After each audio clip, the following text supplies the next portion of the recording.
ፋሲል ከነማን አስጠርቼ ከፍ ያለ ወደ ብሔራዊ ቡድን አገሬን ወክዬ ለመጫወት ይህ ተስፈኛ አዳጊ ይህንን ዓላማ አንግቦ ሙሉ ጊዜውን ሰጥቶ ዘወትር ልምምዱን በፋሲል ከነማ የቦክስ ክለብ ያደርጋል። መሰል ስፖርተኞችን ለማብቃትና ስፖርቱን ለማሳደግ አልሞ የተቋቋመው ፋሲል ከነማ ስፖርት ክለብ በአንድ የቦክስ ስፖርት ወዳድ ባለሙያ የተመሰረተ ነው። ፋሲል ከነማ የሚታወቀው በኳስ ብቻ ነውና ቦክስ ቡድንም አካቶ አንድ ብራንድ አንድ አምባሳደር እንደ ኳሱ ክልሉ ላይ እንደ አንድ አምባሳደር እንዲሆን ብዬ ክለቡን ለቅቄ ወደ ጎንደር ከተማ ሄጄ በተለያዩ አካባቢዎች የቦክስ ስልጠናዎችን በመስጠት ከዛም የተለያዩ ጓደኞችንና አንዳንድ አካላትን ያስኩኝ ክለቡን ጥያቄ ያቀረብነ በ2015 ፋሲል ከነማ ስፖርት ክለብ የቦክስ ቡድን ተመሰረተ። በኢትዮጵያ የሚገኙ የቦክስ ክለቦች ቁጥራቸው ከመጨመር ይልቅ እየቀነሰ በመጣበት በዚህ ወቅት እንደ ፋሲል ከነማ አይነት ክለቦች ደግሞ ጠንካራ ስራዎች እየሰሩ ይገኛል። ክለቡ ከቀዩ አልፎ በሌሎች ከተሞች የሚገኙ ቡጥኞችን እያሰባሰበ ዘመኑን የዋጀ ስልጠና እየሰጠም ይገኛል።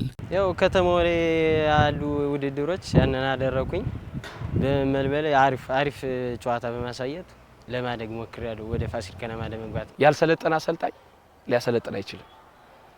እንደነገርኩ ልጆችን ምናመጣቸውኛ ቦክስ ስኪል ስትሬንግዝ ጥንካሬያቸውን፣ ስነ ልቦናቸውን፣ ኢንዱራንሳቸውን፣ አቅማቸውን፣ ዲሲፕሊናቸውን፣ አመጣጣቸውን፣ ፊዚካል ፊትነሳቸውን፣ አቋማቸውን ብዙ አይነት መመልመያ መስፈርት አለንና እንደዛ ስንመለምል ደግሞ ልጆች ለቦክስ ይሆናሉ ለቦክስ አይሆኑም ሚለውን ነገር እናመጣለንና በሰለጠነ ሳይንሱን ባማከለ ራሳችን አፕግሬድ ባረግንበት ሙያ ነው ልጆችን እየመለመልን ያደረግነው። ክለቡን ከመቀላቀሉ በፊትና በኋላ የሚታይ ለውጥ ማምጣቱ አዳጊው ተስፈኛ ይናገራል። በጣም ልዩነት አሉ። ክለብና ኖርማል የከተማ ውድድር በጣም ልዩነት አሉ። ክለብ ስትሆን ያው ልምድ ምናምን ታገኛለህ፣ የተሻለ ጥሩ እድል ታገኛለህ ለብሔራዊ ምናምን ቀጣይ ዓመት ኦሎምፒክም ስላለ ለዛ ለመሳተፍ የግድ እዚህ ያቅም ማሳየታል። የቦክስ ስፖርት ከሌሎች የስፖርት አይነቶች በማቀናጀት እየሰራ የሚገኘው ፋሲል ከነማ የስፖርት ክለብ ሌሎች የስፖርት ክለቦች የእርሱን ፈለግ በመከተልና ቦክሱን ለማሳደግ ከዚህ በተሻለ መልኩ መስራት ያስፈልጋቸዋል። ሁሉም ያው ወጣትን የማነሳሳት እንትን እኛ በታች ያሉ እኛ እዚህ ያለና እኛ በታች ያሉ ደግሞ አሉ የከተማ ምናምን ይወዳደሩ እነሱንም ከፍ ለማድረግ የተሻለ ውድድር አድርጎ ወደ ክለብ እንዲያድጉ ማድረግ።